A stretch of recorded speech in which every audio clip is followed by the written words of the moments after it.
हम शरारती जरूर थे लेकिन बदतमीज नहीं थे। बस मुझे सिर्फ ये होता है औलाद शरारती हो जाए, बदतमीज ना हो। बस माँ बाप को इस बात का ख्याल रखना चाहिए कि औलाद बदतमीज ना हो, उसको पता हो कि बड़े के साथ किस तरह बिहेव करना है, माँ के साथ कैसे। हमने कभी अपनी आवाज नहीं रेज की आज तक अपनी माँ और अपने बाप के सामने। देखो वेस्ट कहता है बच्चे को हाथ ना लगाओ, बच्चे को हाथ लगाते हैं तो बच्चा फोन करके पुलिस को बुलवा लेता है। ठीक, ऊपर से हमारी इस्लामी रिवायात जो हैं उसमें यह है कि बच्चे को मारने का हुक्म है। नबी पाक सल्लल्लाहु अलैहि वसल्लम ने कहा, बल्कि ये तक कहा कि आपने अपना क्या कहते हैं उस बाप के लिए दुआ की, आपने उस बाप के लिए दुआ की जिसके घर में उसके कोड़ा लटका हुआ होता है और उसकी औलाद देखती है कि ये बाप का कोड़ा है, और बाप की मार को ऐसे तशबीह दी कि ये ऐसे है जैसे खेत के लिए पानी।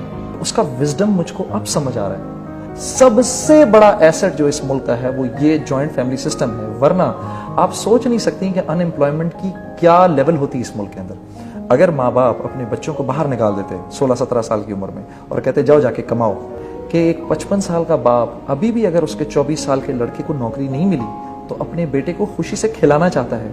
वो ये नहीं चाहता कि मेरा 24 साल का लड़का घर छोड़ के चला जाए।